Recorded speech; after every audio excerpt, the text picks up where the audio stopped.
Je suis Mélanie Barrère-Giffon, diététicienne de métier, maman d'un petit Luca de 4 ans et demi. Je vais vous parler du diabète gestationnel. Alors le diabète gestationnel pourrait être défini comme un bouleversement du métabolisme des sucres, induisant une hyperglycémie, c'est-à-dire une quantité trop importante de sucre dans le sang de la maman. Les mamans qui sont déjà atteintes d'un diabète sans le savoir et que le diabète gestationnel et son dépistage vont révéler. Ou alors, cet épisode peut être passager, c'est-à-dire un diabète gestationnel qui apparaît durant la grossesse et qui va disparaître après l'accouchement. En France métropolitaine, la prévalence du diabète gestationnel a tendance à augmenter avec les années. Il peut disparaître suite à l'accouchement ou un peu plus tardivement dans la vie de la maman, il peut se déclarer un diabète de type 2.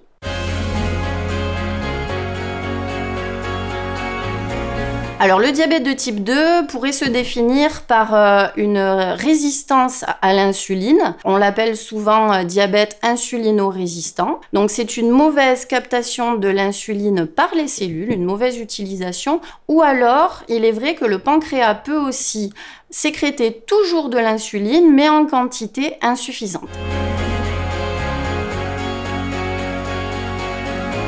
Les femmes enceintes les plus à risque peuvent être les femmes qui ont un âge qualifié d'un petit peu avancé, on parle souvent de 35 ans. Il peut y avoir aussi les femmes qui ont un surpoids, une obésité. Les mamans aussi qui ont des antécédents familiaux, c'est-à-dire du diabète déjà présent au sein de la famille. Ça peut être aussi des mamans qui ont déjà eu un diabète gestationnel par le passé lors de leur grossesse précédente.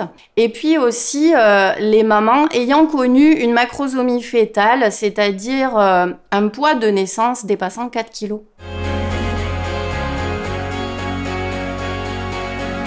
Ce diabète est dépisté grâce au test d'hyperglycémie provoquée qui a lieu généralement autour du 6e mois. Il peut y avoir aussi les bilans sanguins et notamment les glycémies à jeun qui peuvent révéler certains chiffres alertant le corps médical. On cherche à éviter la macrosomie fœtale, c'est-à-dire un poids assez élevé du bébé pouvant complexifier la suite de la grossesse et l'accouchement. On cherche aussi, bien évidemment, à équilibrer les glycémies et proposer à la maman un équilibre glycémique. Alors je dirais qu'il y a 3 piliers principaux. Le suivi médical, bien évidemment, qui peut donner lieu à un traitement, par exemple. Il y a aussi l'activité physique et la nutrition. Plus concrètement, en termes de nutrition, il serait intéressant de développer plutôt dans la vie des parents des connaissances en termes de nutrition, aborder les bases pour pouvoir équilibrer son alimentation le plus tôt possible et prévenir ce type de pathologie et leur survenue chez les patients. Les mamans que nous accueillons en atelier nutritionnel sur cette thématique trouvent regrettable de bénéficier de ces ateliers parce qu'elles sont atteintes de diabète gestationnel. Il serait intéressant d'aborder la nutrition chez tous les publics le plus tôt possible. Il est vrai que ces 2 piliers peuvent à eux tout seuls donner de très jolis résultats.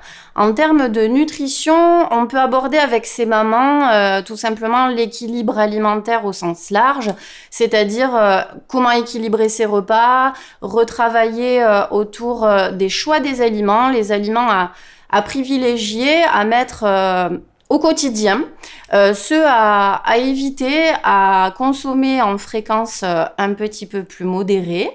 On peut également aborder l'hydratation, la qualité de l'hydratation que l'on consomme. On peut voir aussi un travail autour de la place des sucres purs, des produits sucrés, du fait maison par rapport aussi à la place des produits industriels dans nos vies et aller vers une amélioration de la qualité nutritionnelle de la ration. En termes d'activité physique, le sport ou l'activité physique permet à l'insuline de mieux pénétrer au sein des cellules. Donc cet effet physiologique peut être très bénéfique pour les mamans. On encourage donc, en lien avec la nutrition, aux mamans de bouger. Bien sûr, il peut y avoir la motivation de la maman ou de son entourage. Il est vrai qu'en termes de nutrition, d'activité physique, il peut être aidant d'être soutenu, motivé, accompagné par son entourage. Il est parfois difficile de changer nos pratiques étant donné notre vie quotidienne, le travail ou certaines difficultés. Il est important d'être soutenu et accompagné dans nos démarches et nos changements. Les mamans peuvent aussi se tourner vers les équipes de soins qui les accompagnent et bénéficier d'ateliers, de conseils plus personnalisés, d'ateliers avec des conseils pratico-pratiques. On peut aborder les courses alimentaires, les difficultés, les freins à la mise en place de la nutrition et l'activité physique dans nos vies. Il peut être aussi utilisé certaines applications qui peuvent nous aider au quotidien à équilibrer notre ration alimentaire, à bouger plus. Il existe par exemple des applications comme mon glucocompteur, GluciCheck, ou alors même la plateforme MyDiaby avec laquelle sont suivis les patients atteints de diabète et qui fait une interface entre le corps médical et le patient. Ces outils peuvent être vraiment efficaces et aider les patientes au quotidien.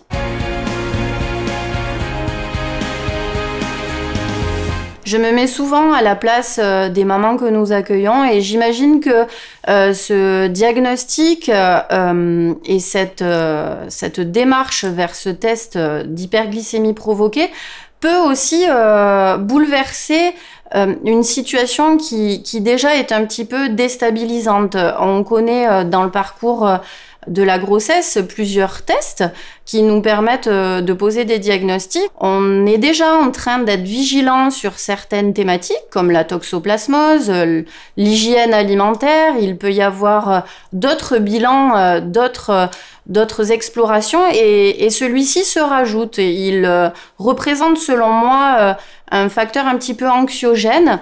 Il demande aussi, en cas de diabète gestationnel avéré, de remanier sa nutrition, de promouvoir l'activité physique et tout ce parcours de soins, selon moi, peut être un petit peu bouleversant et déstabilisant. En quelque sorte, oui. Je mets souvent en lien cette pathologie avec ma phobie des piqûres et je vois bien chez certaines mamans qu'il est plutôt pénible d'inclure dans sa vie des tests quotidiens pour mesurer sa glycémie. Ces tests se font grâce à du matériel. Il est parfois pénible de rythmer sa vie avec ce genre de test en attente de certains chiffres aussi. Il peut y avoir une certaine pression et notamment l'envie aussi de bien faire et de réussir notre propre parcours de soins.